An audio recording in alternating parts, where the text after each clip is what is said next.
Hi, laddies. It's the Northern Ireland edition of the Tiger Basketball Report. It starts now.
For an athlete, there's nothing scarier than a torn ACL.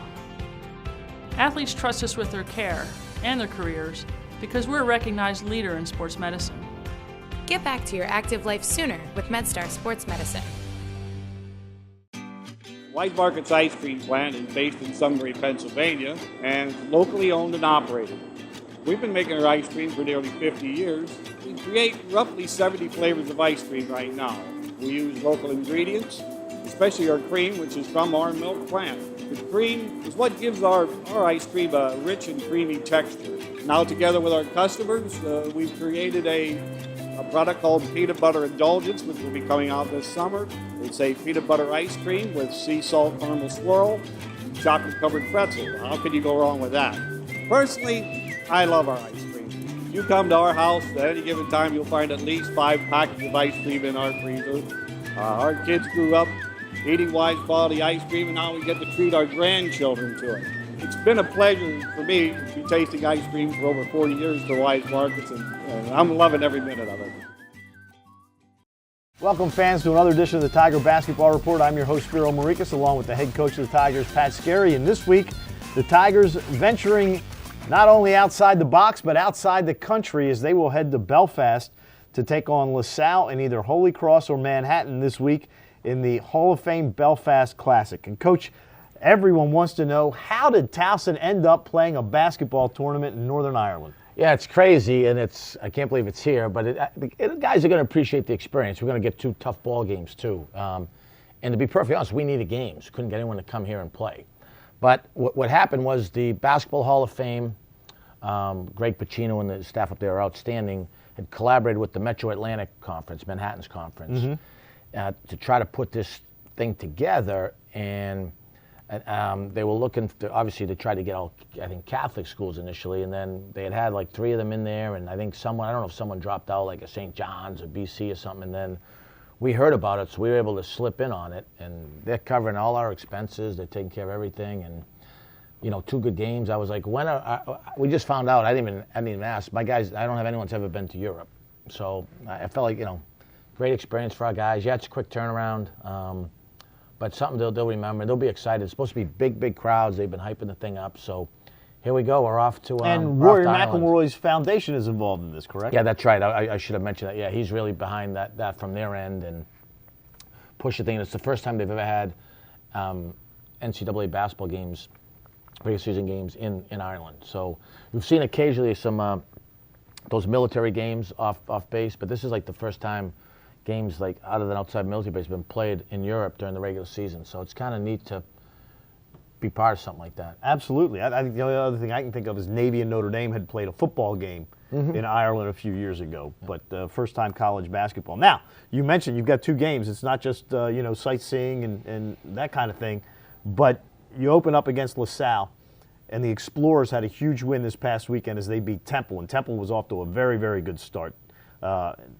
LaSalle, trailing most of the game, comes back late and beats Temple in a Big 5 game. LaSalle's really good. They're going to be in the postseason. John Giannini's done a great job there. It's a big win over Temple. They've played a very tough schedule, very tough. They've played Northwestern, Miami, Boston College already.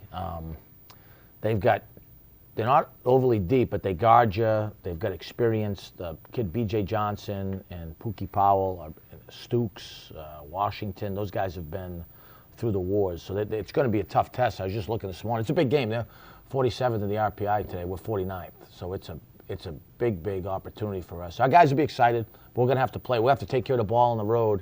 And we're going to have to find a way to guard those guys, especially Johnson and the kid Powell. Those are big-time players. Powell had a huge game against Temple the other night. Yeah, he's a transfer from Memphis where he was like an all-rookie guy, and B.J. Johnson was a good player at Syracuse, and he's a double-double. He's a walking double-double out of Philly. So it's going to be exciting. It's on national television. Obviously, turn the sets off to make sure they listen to you on the radio, but you can also watch the game too. CBS Sports Network it'll be on. And then on Saturday, win or lose, you will play win or lose. Whoever wins or loses the Holy Cross Manhattan game. You guys had a chance to see Manhattan because they were in the Gulf Coast Showcase. They lost 3 games, but they were all tight games. They're all one-possession games.